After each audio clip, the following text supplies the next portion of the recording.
Are you ready to improve your English listening and speaking skills? Have you ever struggled to understand native speakers in real-life situations? Or maybe you want to express yourself more clearly and confidently in conversations. In today's episode, we are going to help you do just that. Welcome to the Native Flow English. If you're new here, we upload daily episodes to help you improve your English naturally. In this episode, you will hear real-life stories with useful vocabulary and expressions. Listening to these stories will help you understand English in everyday situations. And by repeating the phrases, you will improve your speaking skills too. Let's start with a simple question. Have you ever had a moment when you misunderstood someone in English? Imagine ordering food at a restaurant, but the waiter doesn't understand what you're saying, or talking to a coworker, but missing an important detail in the conversation. These situations can be frustrating, right? Let me tell you a personal story. A few years ago, my friend Adam traveled to New York for the first time. He was excited but nervous about speaking English. On his first day, he walked into a small cafe to order breakfast. He wanted a croissant and a coffee, so he confidently said, "Can I have a croissant and a coffee, please?" But the cashier looked confused and asked, "Sorry, what was that?" Adam repeated himself, but the cashier still didn't understand. He started feeling nervous. Then another customer stepped in and said, "He means a croissant." Suddenly, the cashier understood. This moment taught Adam an important lesson. Sometimes pronunciation makes a big difference in understanding. He realized that even though he knew the words, hearing them in real conversation was different from learning them in a textbook. This is why listening is so important. The more you listen to real English, the more natural it becomes. And when you hear common phrases often, you will feel more confident using them yourself. Now, let's talk about another real-life situation. My cousin Alice moved to Canada for work. She spoke English well, but when she arrived, she had trouble following conversations. People spoke quickly, used slang, and sometimes even interrupted each other. One day, she had an important meeting, and her manager asked, "Can you touch base with Mike about the new project?" Alice was confused. What did touch base mean? She thought. Should I physically touch something? Later, she found out that touch base means to check in or to discuss something briefly. This small phrase made a big difference in her understanding. After that, she started paying attention to idioms and expressions in conversations. So, here's a tip for you. When you hear a new phrase, don't just memorize the meaning. Listen to how it's used in real conversations. Try repeating it aloud and using it in your own sentences. The more you practice, the more natural it will feel. Now, let's think about your own experience. Have you ever been in a situation where you didn't understand something in English? Maybe you misheard a word, or maybe you weren't familiar with an expression. What did you do? How did you handle it?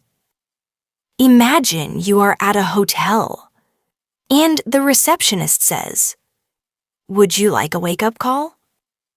If you're not familiar with this phrase, you might think they're asking if you need to wake up in life.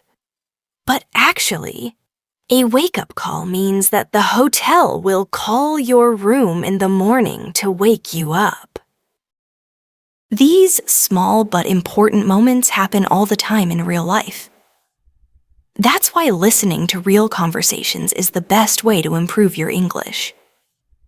Let's do a quick practice exercise. I will say a short sentence, and I want you to repeat it after me. Ready? I'd like to order a coffee, please. Now you try. Great. Now let's try another one. Could you repeat that, please? These are simple, polite phrases that you can use in everyday situations. The more you listen and repeat, the more confident you will feel. Now let's continue with another real-life story. A few years ago, my friend Jason moved to London for a new job. He was excited because it was his dream to work in an international company. He had studied English for years, but he had mostly learned from books and grammar exercises.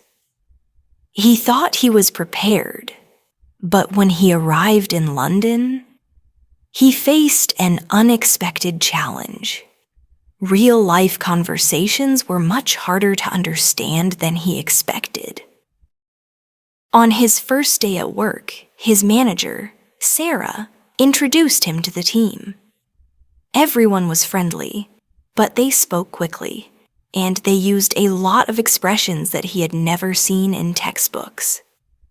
At lunchtime, one of his coworkers, Jake, said, "Hey, Jason, let's grab a bite." Jason was confused. He thought, "Grab what? What does that mean?"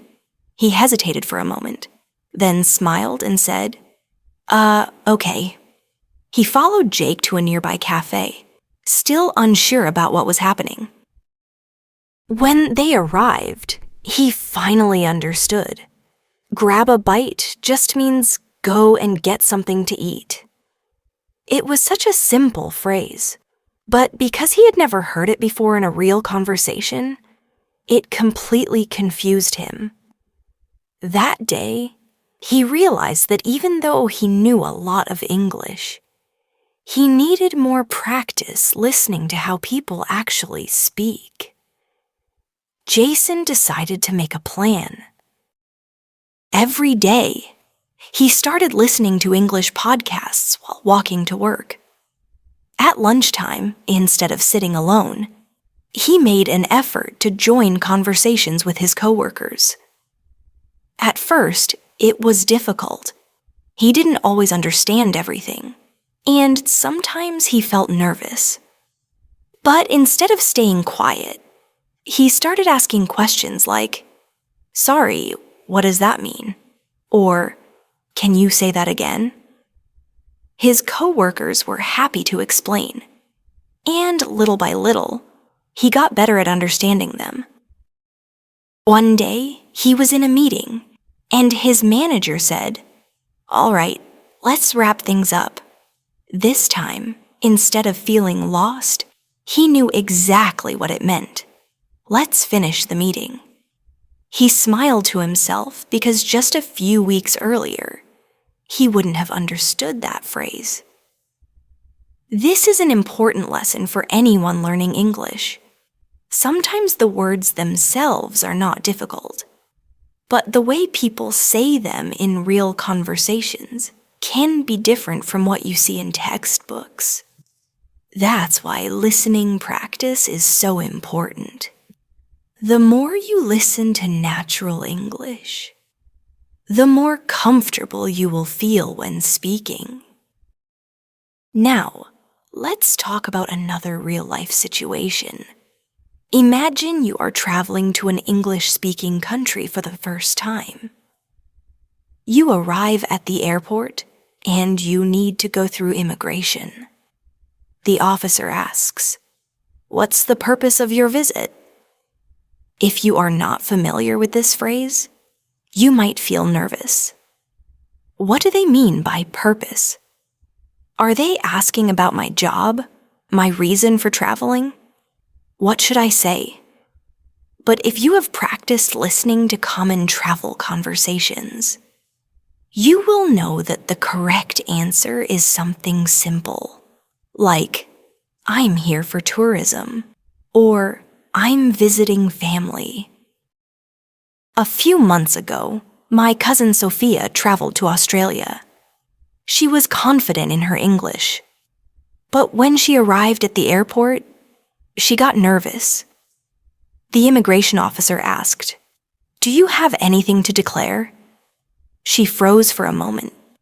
The word declare sounded serious, like something legal or official. She thought, did I bring something illegal? Am I in trouble? She took a deep breath and asked, I'm sorry, could you repeat that? The officer calmly said, Are you carrying any food, alcohol, or large amounts of money? Now she understood. Declare just means to report something. She smiled and said, No, I don't have anything to declare. The officer nodded and let her pass. Later, she laughed about the situation. She realized that the problem wasn't her English. It was just that she hadn't heard this phrase in real life before. This is why listening to natural conversations is so helpful. The more you hear these phrases in context, the easier it will be to understand and respond naturally. Now let's do a quick practice exercise. I'll say some common travel questions, and I want you to repeat after me. Where are you traveling from? Now you say it. Great, here's another one. Do you have a return ticket? Try saying it aloud. The more you practice listening and speaking, the more confident you will feel in real situations. Now let's talk about another important moment when listening skills make a big difference. Ordering food at a restaurant. Imagine you are in a busy cafe in London. You walk up to the counter, and the barista says, What can I get you? If you are prepared, you can simply say, I'd like a cappuccino, please. But what if they ask, for here or to go? If you are not familiar with this phrase, you might feel confused. A friend of mine, Mark, had this exact experience when he traveled to the US. He walked into a coffee shop and ordered a latte. The cashier asked, For here or to go? He hesitated. He had never heard this phrase before. He guessed that to go might mean take away. So he said, To go. Luckily, he was right. But at that moment, he felt nervous because he wasn't 100% sure. After that, he started listening carefully to how people ordered food and drinks. He noticed that in the US, people often say, Can I get a, instead of I would like. He also learned that that'll be is a common way for cashiers to tell you the total price. For example, the cashier might say, That'll be $5 to $50. If you don't know this phrase, you might not realize they are telling you the price. But once you hear it a few times, it becomes natural. This is why real-life listening is so important. The more you hear these phrases, the more confident you will feel when speaking. Now, let's practice. I'll say some common phrases you might hear in a cafe. Repeat after me. What can I get for you? Now you say it. Great. Here's another one. That'll be $5.50. Try saying it aloud. When you listen and repeat, Your brain gets used to the sounds of English, and speaking becomes easier. Now let's continue with another real-life example. Let's continue with another important area where listening and speaking skills make a big difference. Making small talk. Small talk is the kind of casual conversation you have with people in everyday situations. Like when you meet someone new or when you're waiting for a bus. It's a skill that can feel difficult at first, but once you practice it, it can become one of the most valuable ways to improve your fluency in English. A few months ago, my friend Maria, who is from Spain, moved to an English-speaking city for work. She had studied English for many years, but she was nervous about speaking with strangers, especially when it came to making small talk. She thought that small talk wasn't as important as knowing grammar and vocabulary, but she quickly realized that it was a huge part of everyday life. Her first week at work was a bit stressful. At lunch, her colleague John invited her to join him and a few others in the break room. Maria was unsure what to say. She didn't know these people very well, and she was afraid that she might say the wrong thing. When they sat down to eat, John asked, "So, how was your weekend?" Maria froze for a second. In Spain, people often talk about what they did over the weekend, but she didn't know if she should share something personal or keep it simple. She finally decided to say, "It was good. I went to the park with my family." That was a safe answer, right?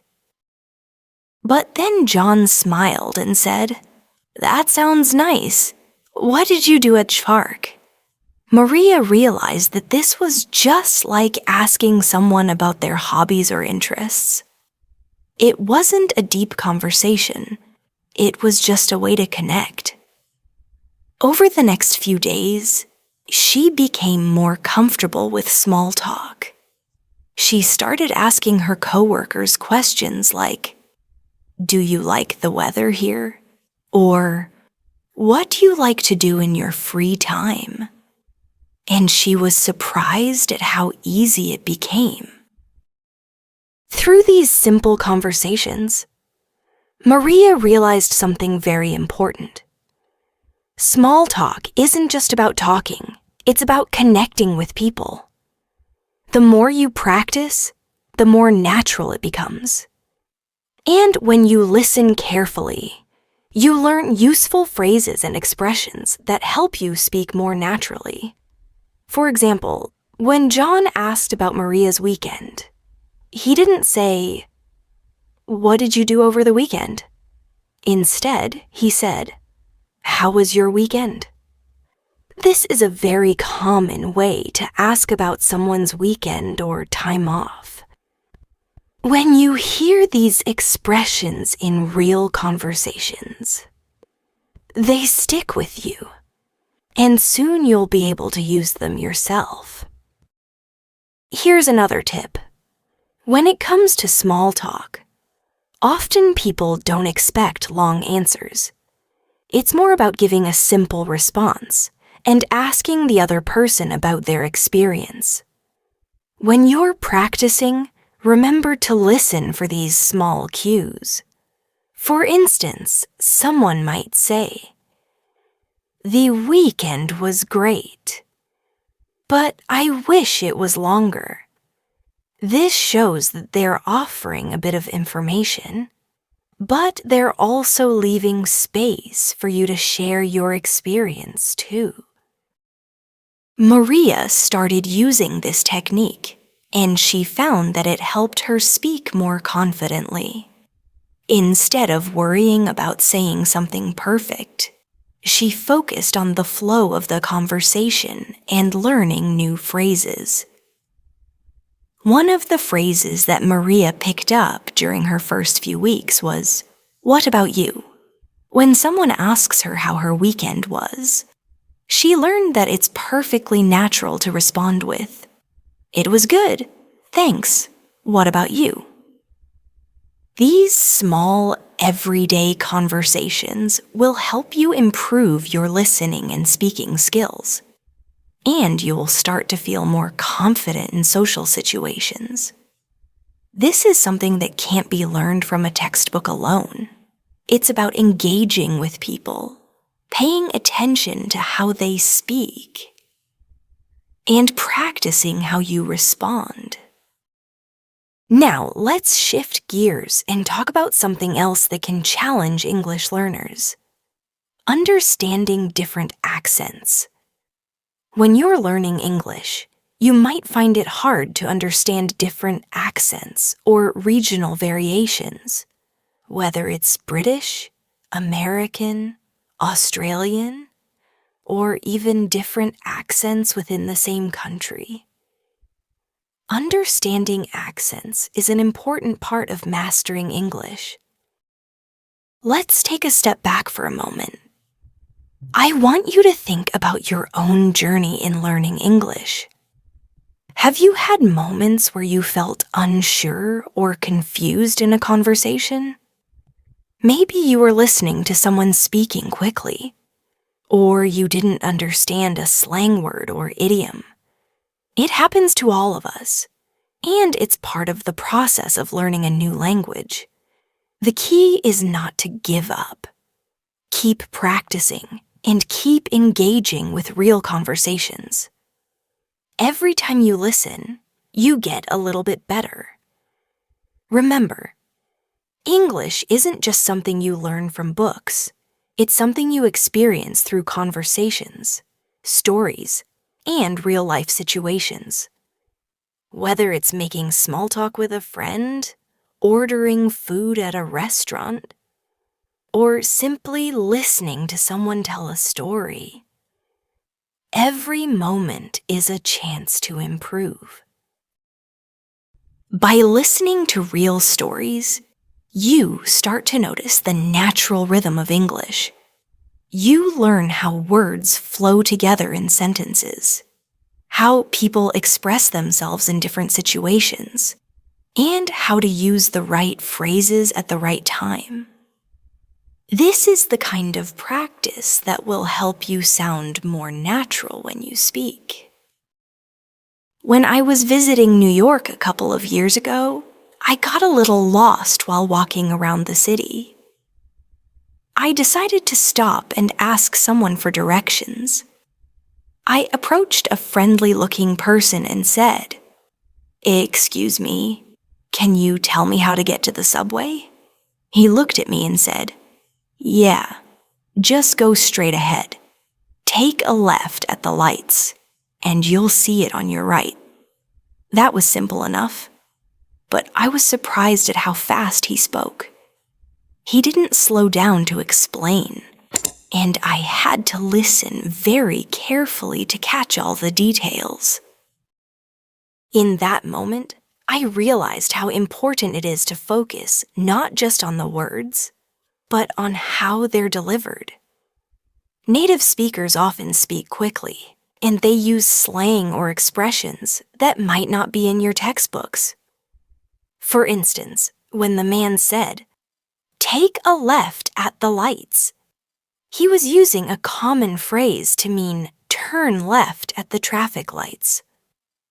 It was casual and quick, but once I understood the phrase, I realized how useful it would be to remember for future conversations. To improve your skills in asking for directions, start by learning common phrases and expressions. You'll often hear people say things like, "Go straight," "Turn left," "It's around the corner," and "It's just a few blocks away." These are all useful phrases that you'll encounter frequently.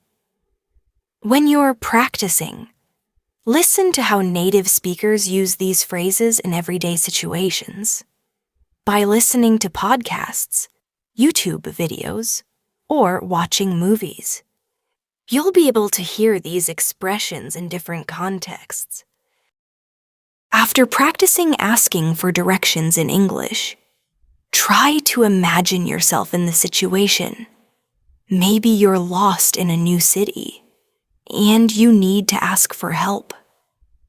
Practicing these types of conversations in your mind, or even aloud, will help you prepare for when you're actually in the situation. Let's move on to another practical area that will help you with your listening and speaking: handling problems and complaints in English. This is another important part of everyday life, whether it's at a store, in a hotel, or during an interaction with customer service. Knowing how to express your problems clearly is essential. I had an experience a few months ago when I was staying in a hotel during a business trip. I checked into my room, but when I tried to use the Wi-Fi, it wasn't working. I called the front desk and said, "Excuse me, the Wi-Fi isn't working in my room. Could you help me?" The receptionist on the phone replied, "I'm sorry to hear that. Let me check and see what I can do." After a few minutes, she called me back and explained that the Wi-Fi was down in the building, but they would be fixing it soon. She was polite and apologetic, which made me feel better. In this situation, I learned a few things that I want to share with you.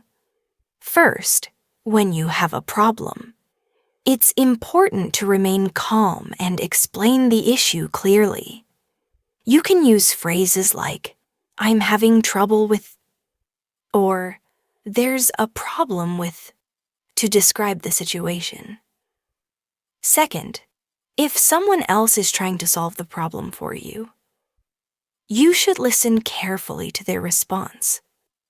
They might use phrases like, "Let me check on that for you," or "I'll have someone take care of it."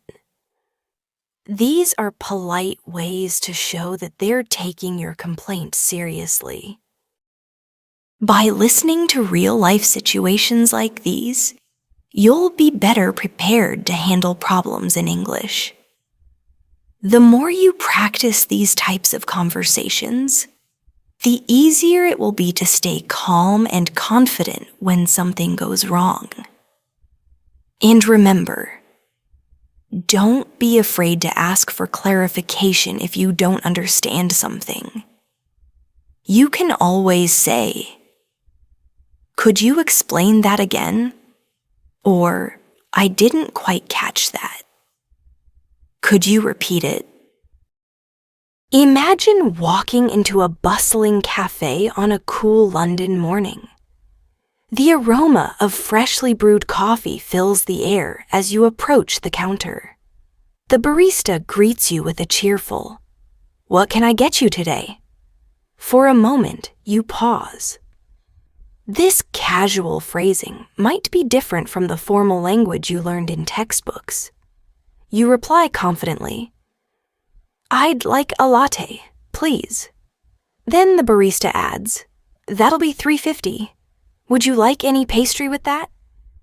In that instant, you realize that real-life English is fast, friendly, and often informal. Now, take a moment and ask yourself, have you ever been surprised by the casual tone in a familiar situation? How did you respond when someone used expressions that you hadn't practiced in class? I remember one day when I was visiting a small cafe in Shoreditch. I had expected a polite, formal exchange, yet the friendly, informal language caught me off guard in the best way possible. This taught me that adapting to different styles is key to understanding everyday conversation. To practice, try imagining yourself in that cafe. Visualize hearing, "What can I get you?" and responding with your order. Repeat these phrases aloud until they feel natural and become a part of your active vocabulary. Let's move on to another common scenario. Asking for directions in a busy city. Picture yourself in New York City, surrounded by the hum of traffic and the chatter of pedestrians. A few years back, I found myself wandering the vibrant streets of Manhattan, trying to reach a well-known museum.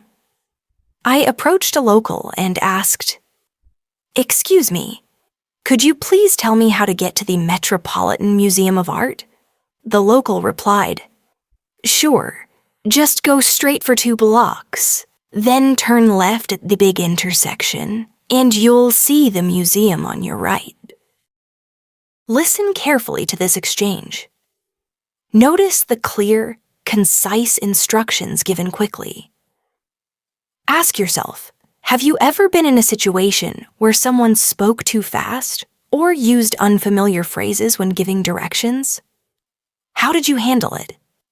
If you're not sure, consider practicing by repeating the directions aloud. Straight for 2 blocks, left at the intersection, museum on the right. Repetition builds your confidence in both understanding and using these everyday phrases. Now let's explore the art of making small talk, a fundamental part of building relationships in both personal and professional settings. I recall an afternoon at a local community event in London where I met a gentleman named Alex. He started our conversation with a simple, "Lovely weather today, isn't it?" I responded. "Yes, it's a beautiful day. I love how the sunshine brightens everything." That simple exchange opened up a pleasant discussion about favorite outdoor activities, local parks, and weekend plans. Think about your own experiences. What topics do you naturally bring up when meeting someone new? Practice small talk by asking questions like, "How are you today?" or "What have you been up to lately?" The more you practice, the easier it becomes to keep a conversation flowing. Now let's add another layer by considering professional settings. Imagine you're in a virtual meeting with colleagues from around the world. Your manager might say, "Let's circle back to that point later." At first, you might wonder what circle back means in this context. It simply means to return to a topic later in the discussion. When you encounter unfamiliar phrases in meetings, jot them down and ask for clarification if needed. Reflect for a moment. Have you ever been confused by business jargon or idioms? Practice by repeating phrases like "circle back" until they become second nature. Next, consider the challenges of phone conversations. Unlike face-to-face talks, you rely solely on audio cues.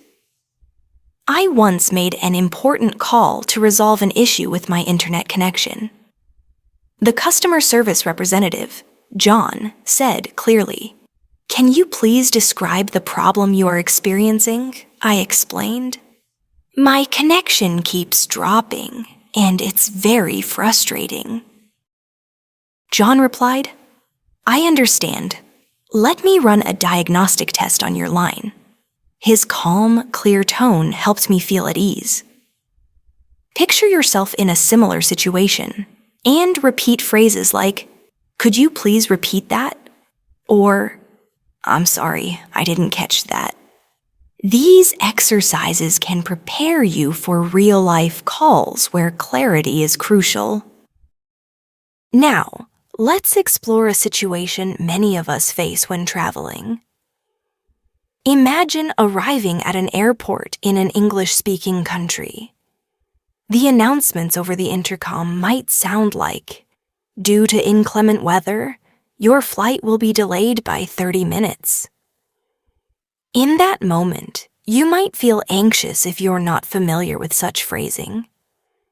Later, when you ask a staff member, "Could you tell me what the delay is about?"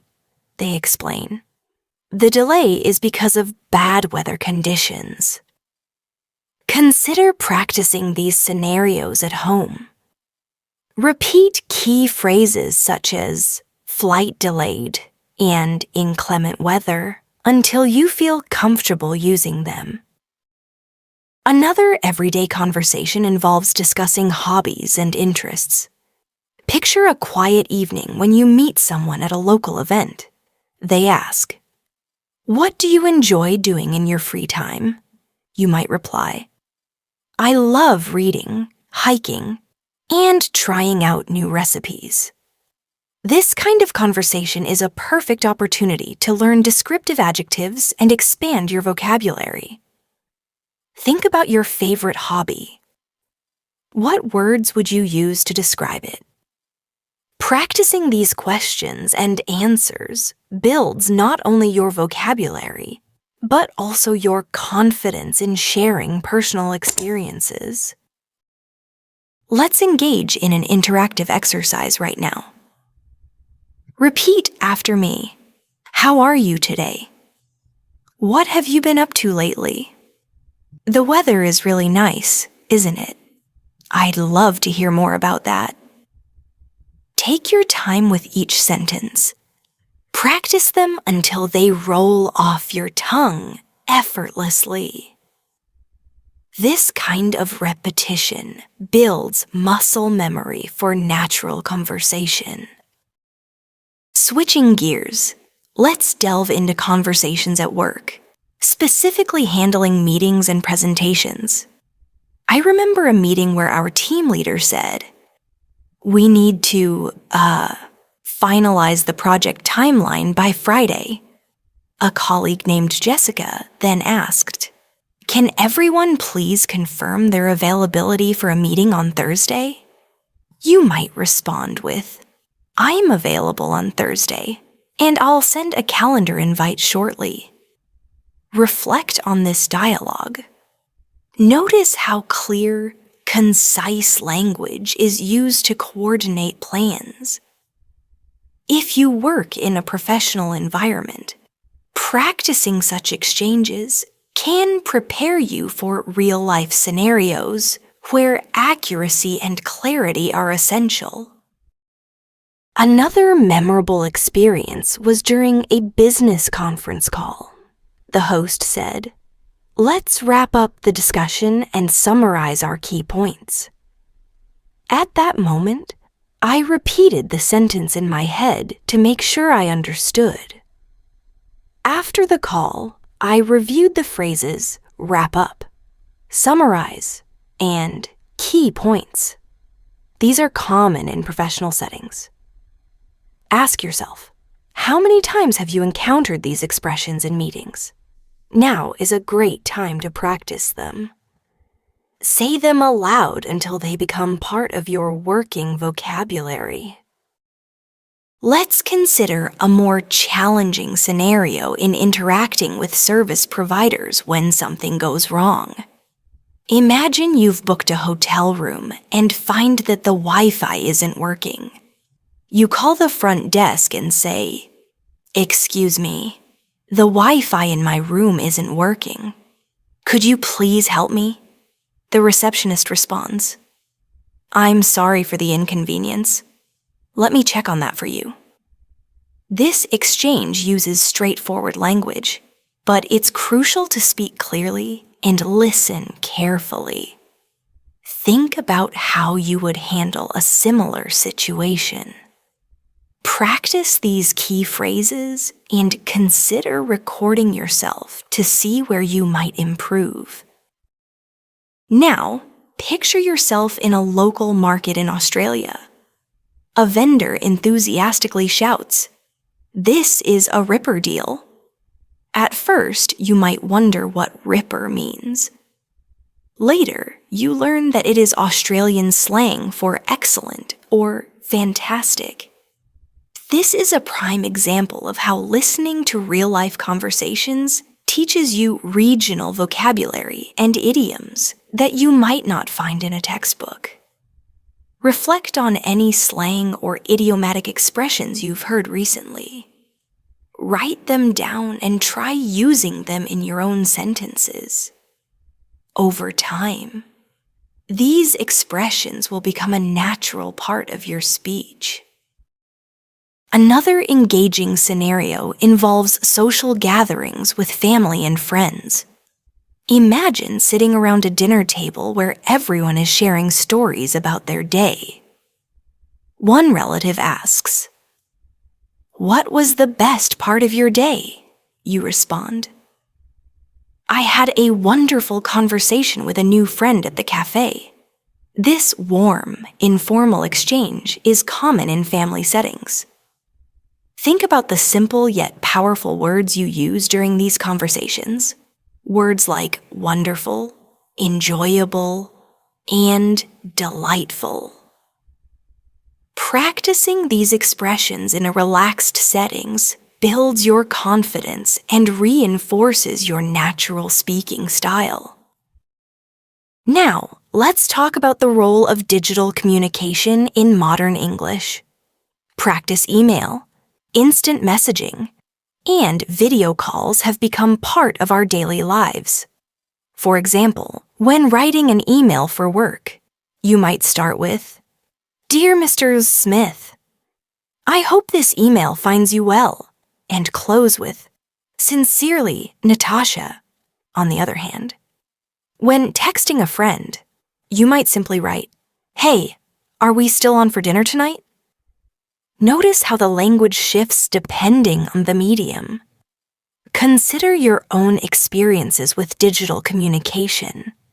Which style do you find most challenging? Practice both formal and informal writing to build a balanced skill set. Let's move on to a scenario involving cultural events. Imagine attending a local art exhibition where a curator explains a painting by saying, "This artwork reflects the artist's inner turmoil during a time of great change." You ask, "What inspired this style?" The curator replies, "The use of bold colors and dynamic brushstrokes represents the conflict between tradition and modernity." This conversation not only introduces you to artistic vocabulary, but also encourages you to express abstract ideas. Think about how you would describe a piece of art or a cultural event. Practicing such descriptive language can enrich your vocabulary and make your conversations more engaging. Another practical scenario is participating in academic discussions. Picture yourself in a university lecture where the professor states, "Today, we will explore the impact of global warming on urban development." After the lecture, you ask, "Could you please elaborate on the strategies cities are using to combat climate change?" This type of dialogue requires both active listening and thoughtful questioning. Consider how you might summarize what you've learned in your own words. This practice reinforces your understanding and prepares you for future academic conversations. In addition to structured scenarios, spontaneous conversations are an important part of real-life communication. Imagine you're at a community park, and you overhear a group discussing the latest local news. One person remarks, "The new park renovations have really transformed this area." You might join in by saying, "I agree. The improvements are fantastic. Have you noticed the new playground features?" These unscripted interactions offer a chance to practice impromptu speaking and active listening. Ask yourself, When was the last time you joined a spontaneous conversation? What strategies can you use to smoothly enter such discussions? Now, let's explore a scenario that many of us face online, participating in discussion forums and chat rooms. In these digital spaces, language is often informal, filled with abbreviations and emoticons. You might see a post like, "Has anyone tried the new cafe downtown? It's lit." Even if the language is casual, it still provides insights into current slang and conversational style. Spend some time browsing online groups or forums in English.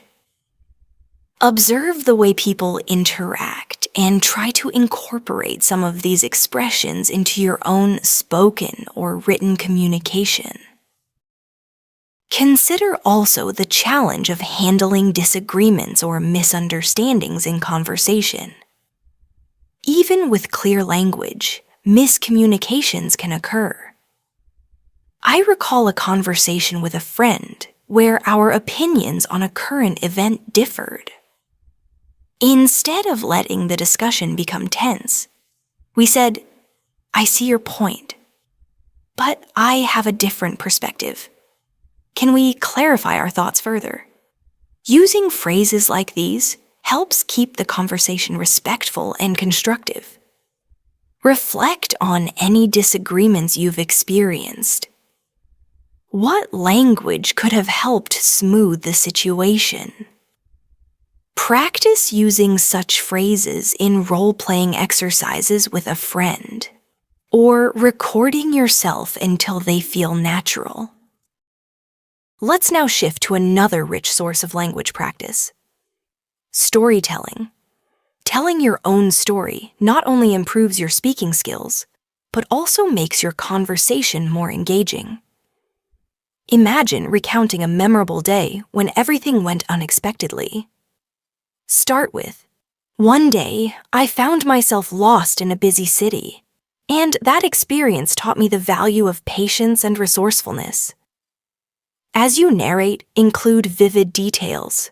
Describe the sounds, the sights, and even your emotions.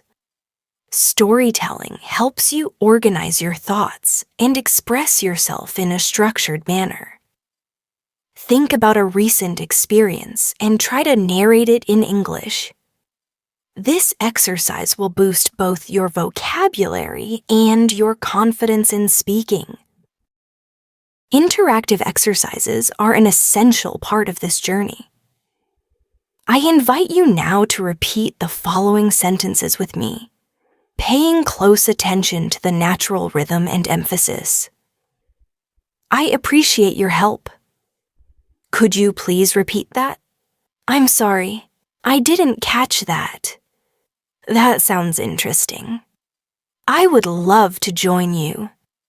Repeat each sentence several times until it feels comfortable and natural. These exercises are designed to build your muscle memory for common conversational phrases. Now, imagine yourself at a live music concert.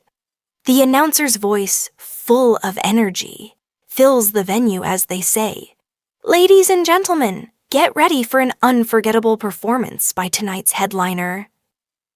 Such vibrant expressions and high-energy announcements require you to match the speaker's enthusiasm.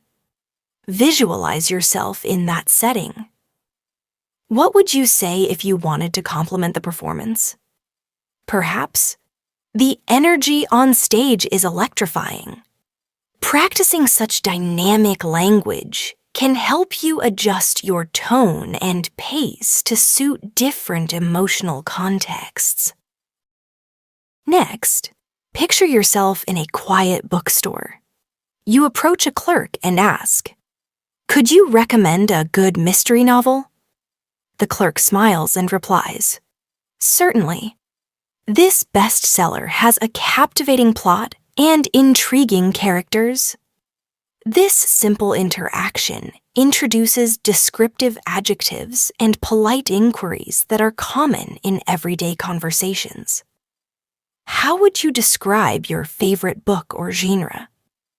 Spend a few moments thinking about this and practice forming sentences that describe your interest in detail. Let's turn our attention now to public services. Imagine you're at a government office applying for a new passport. The clerk greets you with, "Good morning. How may I assist you today?" You reply, "I need to renew my passport. Please."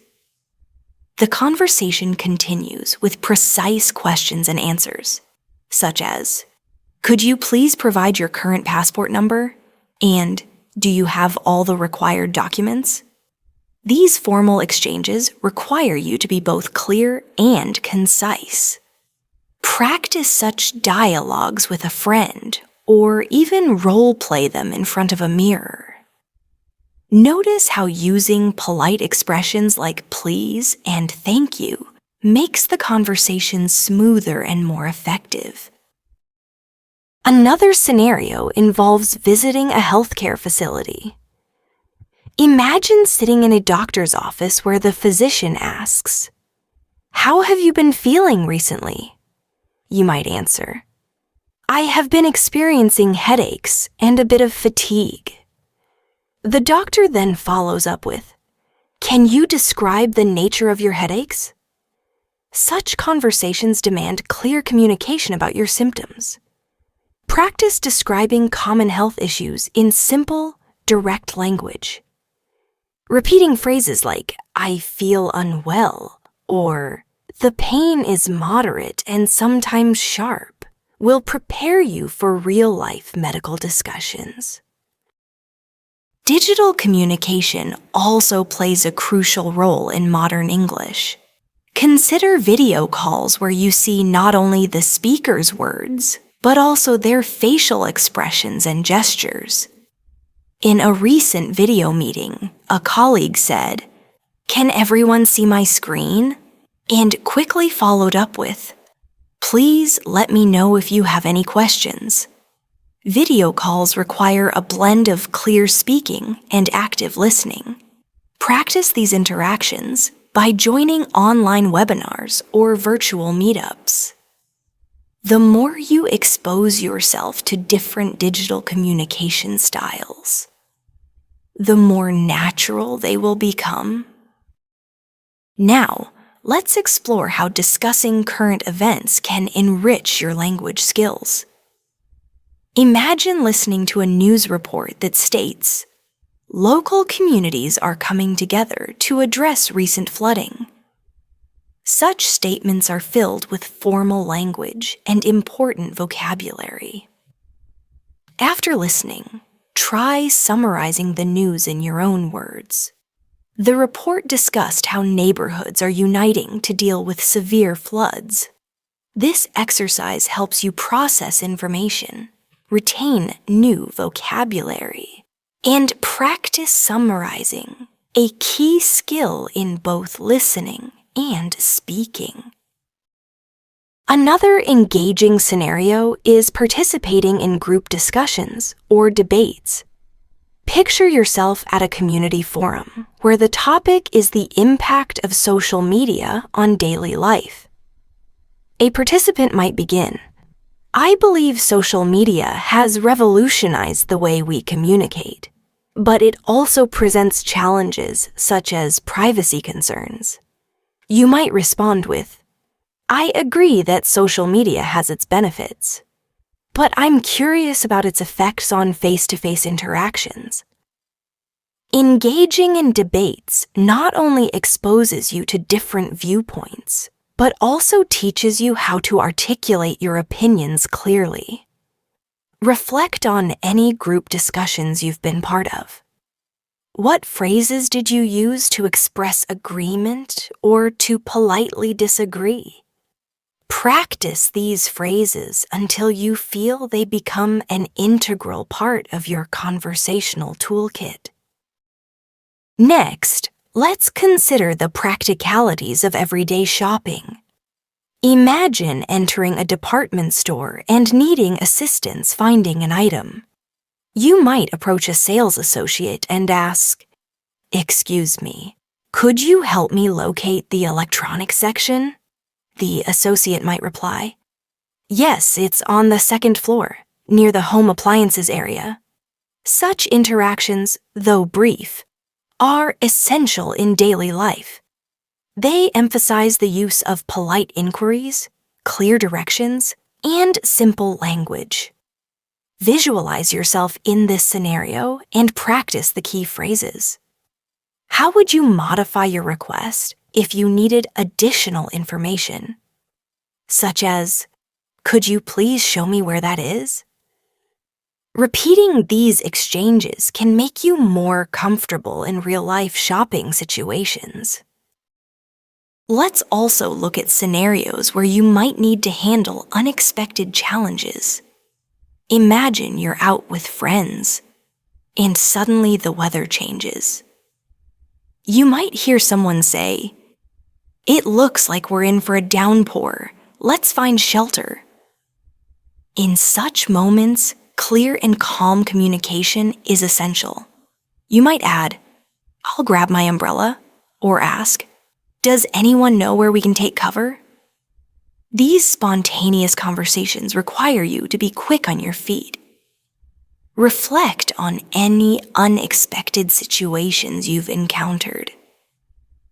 How did you communicate in the moment? Practice these scenarios with a friend so that when the time comes, you feel ready to respond confidently. Consider next a scenario involving a friendly debate on a light-hearted topic, such as discussing favorite cuisines. Imagine sitting at a dinner party where someone remarks, "Italian food is the best because of its rich flavors and variety." You might respond, "I love Italian food too, but I'm also fond of the spicy kick of Thai cuisine." This type of dialogue helps you practice comparing ideas and expressing preferences. Notice the language used. Words like rich, variety, spicy, and fond add color to your conversation. Ask yourself, which adjectives do you commonly use when describing food or other interests? Practice crafting sentences that incorporate these descriptive words to enhance your communication. Let's now transition to scenarios that involve nonverbal cues and body language. Even though our focus is on listening and speaking, nonverbal elements play a key role. Picture a conversation where a friend is explaining an exciting news story. Even if you cannot see them during a phone call, imagine how their tone of voice conveys excitement, their laughter, the slight pause before a punchline, and the change in pitch all signal their emotions. While practicing on your own, try to incorporate these elements. Smile as you speak and notice how your tone changes. Even without a visual cue, these subtleties make your speech more engaging and natural. We have now reached a point where each scenario builds upon the previous one, enriching your understanding of real-life English. As you continue your practice, remember that every conversation is a stepping stone on your journey toward fluency. The everyday interactions we've discussed, from ordering food and asking for directions to engaging in professional meetings, participating in cultural events, and even handling unexpected situations, each offer valuable opportunities to practice and improve your listening and speaking skills. Imagine your future self confidently navigating any situation. Whether you're conversing with a stranger in a cafe or leading a meeting at work, visualize the progress you will make by immersing yourself in these varied scenarios, practicing key phrases, and learning from every interaction. The more you expose yourself to natural, authentic English, the more intuitive your responses will become. Let's now explore even more nuanced interactions and advanced conversational techniques. Picture a lively dinner party hosted by a close friend. The host welcomes everyone by saying, "I'm thrilled that you all could join me tonight. Let's raise a toast to friendship and new beginnings." Conversations buzz around the table. Guests share stories about their day, debate current events, and reminisce about old times. In one corner, someone remarks, "This meal is absolutely delicious, a real feast for the senses." In another, a discussion unfolds about travel experiences and future plans. Notice the shift in language from casual greetings to more expressive, detailed narratives. How would you describe such an experience in your own words? Practice forming sentences that capture not only the facts, but also the emotions of the moment. Now consider another setting, a professional workshop where participants share innovative ideas. The facilitator starts with, "We are here to collaborate on creative solutions." One participant explains, "My idea is to develop an app that connects community members with local events." Following the presentation, the facilitator asks, "Can anyone offer feedback or suggest improvements?" This exchange encourages you to practice offering constructive criticism and expressing your opinions politely. Think about a project or idea you're passionate about. How would you explain it in a way that is both clear and engaging? Role-play this conversation, focusing on clarity, organization, and the natural flow of ideas. We can also delve into the art of negotiating, an essential skill in both personal and professional life. Imagine you're at a market and wish to negotiate the price of a souvenir. The vendor says, "This item is priced at $20. You might reply, "Could you do 15s? The vendor might counter, "How about 18s? Engaging in such negotiations teaches you to use polite language while expressing your needs. Practice using phrases like, "Would you consider?" or "Is there any possibility of a discount?"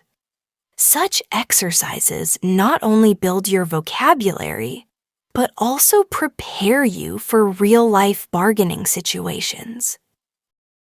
Next, envision a scenario in which you participate in a creative brainstorming session with colleagues. The atmosphere is dynamic, and ideas flow freely. A colleague suggests, "What if we try a new marketing strategy focused on social media influencers?"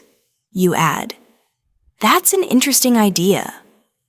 Could you elaborate on how we might implement it?" The discussion evolves with each participant building on the previous idea. In these situations, it is vital to listen actively, ask clarifying questions, and summarize key points. Reflect on how you might contribute to such discussions. What phrases would you use to express agreement, request further details, or offer a new perspective? Practice these conversational tools until they become second nature. Imagine, too, the challenge of speaking with confidence during unexpected interviews or impromptu presentations. Perhaps you're at a networking event, and someone unexpectedly asks, "Can you tell me about your work?" You might respond with a brief, confident summary. "I work in digital marketing, helping businesses connect with their audiences through innovative online strategies." This type of spontaneous speaking requires you to organize your thoughts quickly and express them clearly. Practice by preparing a few short introductions about yourself and your work. Repeat them until they sound natural and relaxed. We've covered scenarios from formal meetings and technical support calls to casual dinners and lively debates. Each example emphasizes the importance of active listening, thoughtful questioning, and clear expression. As you move forward, incorporate these techniques into your daily interactions. Whether you're speaking one-on-one or in a group, every conversation is an opportunity to refine your skills. Now consider integrating multimedia into your practice. Audiobooks, radio shows, and podcasts offer a wealth of authentic language exposure. I remember listening to a popular British audiobook narrated by an actor with clear, crisp pronunciation. I paused frequently to repeat sentences and mimic the intonation. Such shadowing exercises can dramatically improve your accent, rhythm, and overall fluency. Choose a short audio clip from a source you enjoy and practice shadowing it. Notice the subtle inflections and the natural pauses the speaker uses. Over time, you will find that your ability to understand and replicate these patterns will enhance your overall speaking proficiency. In addition to shadowing, consider engaging with language learning apps that offer pronunciation and listening exercises. Many apps feature interactive lessons where you can record your voice, receive feedback, and compare your pronunciation with native speakers. This kind of immediate feedback is invaluable for improvement. Ask yourself which app or resource has helped you the most so far. If you haven't tried one yet, explore a few and see which fits your learning style best.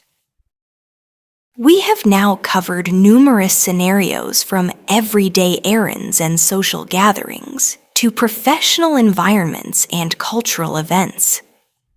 Each situation is designed to immerse you in real-life English and build your confidence in listening and speaking. As you practice these exercises, remember that improvement comes gradually. Celebrate each small success and view mistakes as opportunities for learning rather than setbacks. Now, let's move on to exploring even more nuanced interactions and advanced techniques that build on everything we've discussed so far. Imagine engaging in a lively debate about current events with a diverse group of friends. One person might say, "Social media has revolutionized communication, but it has also created challenges in maintaining genuine relationships." You could respond with, "I see your point, and I wonder how we can balance technological advancements with personal connection. What do you think are some practical solutions?" This exchange requires you to listen carefully, process multiple viewpoints, and articulate your thoughts clearly. Practice summarizing what others say and then building on that with your own insights. This active engagement is a powerful way to improve both your listening and speaking skills. Think about how you can apply these techniques in your daily routine. Perhaps you can start a conversation journal where you write down interesting phrases, idioms, or new vocabulary you hear during the day. Reflect on conversations you had. What worked well? And what could you improve next time? This reflective practice turns everyday interactions into valuable learning experiences. Consider also exploring role-playing exercises with a language partner, or even by yourself in front of a mirror. Imagine various scenarios: a job interview, a customer complaint, a casual chat with a neighbor, and act them out. This role-playing not only reinforces the vocabulary and expressions you've learned, but also helps you develop a natural, confident speaking style. Challenge yourself by switching roles. One moment you're the speaker, the next you're the listener. How does your language change in each role? This exercise will help you become more adaptable and aware of the nuances of conversation. Furthermore, delve into discussions about abstract topics such as dreams, ambitions, or even philosophical questions. For instance, you might say, "What do you believe is the most important quality for success?" Such open-ended questions invite detailed responses and require you to think critically in English. They also provide a platform for you to express your opinions and learn new vocabulary in context. Practice organizing your thoughts on these subjects and sharing them clearly and concisely. Over time, you'll notice a significant improvement in your ability to discuss complex topics as you continue learning. It's crucial to diversify your sources of information. Listen to podcasts from various regions. Watch interviews with speakers who have different accents. And read aloud from a variety of genres, including fiction, nonfiction, and even poetry. Each medium presents unique challenges and rewards, ultimately enriching your overall understanding of the language. Consider which source of English you enjoy the most and how you can integrate it into your daily routine. Balancing different types of content will ensure you're ready for any situation, whether it's formal or informal. Imagine a scenario where you're attending a live workshop at a community center. The facilitator welcomes everyone by saying, "Good morning, everyone. I'm excited to dive into today's creative session." As the workshop progresses, you participate in group activities. Share your ideas and listen to others with genuine interest. You might say something like, "I found that exercise very inspiring. It really opened my mind to new possibilities." Reflect on how these structured yet creative environments force you to adapt your language in real time, using both prepared phrases and spontaneous responses. How can you seek out more of these opportunities? Another engaging context is interacting with people in informal digital spaces. Consider joining an online chat room or a discussion board dedicated to topics that interest you. Whether it's a forum about travel, cooking, or technology. These platforms allow you to see natural written English in action. They also offer a less intimidating environment to practice your language skills. Read through discussions, note down interesting phrases, and even contribute your own thoughts. Ask yourself, what have you learned from online conversations that you might not encounter in formal settings? Embrace the diversity of language and use it as a tool to enhance your spoken English. We've now explored numerous scenarios and exercises designed to immerse you in real-life English. Each experience, from ordering coffee and negotiating prices to debating current events and storytelling, builds your ability to understand and respond naturally. Remember, every conversation you engage in is an opportunity to learn, and every mistake is a stepping stone to improvement. Keep challenging yourself, keep practicing, and most importantly, keep enjoying the process of learning. So imagine you're stepping into the world of English conversation. You might be feeling a little nervous or unsure of how to express yourself in a new language, but that's perfectly normal. Every time you try, you're improving your skills and getting better at understanding how English works. When it comes to speaking English confidently, it's not about being perfect. It's about being clear and feeling comfortable while you're communicating. Let's go ahead and look at how you can start by practicing small, everyday phrases that will help you build up your confidence. These are things that you can use in almost any situation, whether you're at the store, meeting a new person, or just talking with friends. For example, when you're introducing yourself to someone, you can say, "Hi, my name is your name. Nice to meet you." This simple sentence might seem easy, but it's a great way to start practicing your pronunciation, tone, and timing. Another great sentence to know is, "How are you today?" It's a friendly, welcoming way to start a conversation. When people ask you how you're doing, just respond with something simple like, "I'm doing well, thank you." Or, "I'm good, how about you?" This is an easy way to keep the conversation going and show that you're ready to talk. Next, let's talk about how to express your thoughts clearly. You don't have to use long or complicated sentences to be understood. In fact, sometimes simple sentences are the most effective. For example, if someone asks you what you did today, you could say, "I went to the park," or "I worked on a project."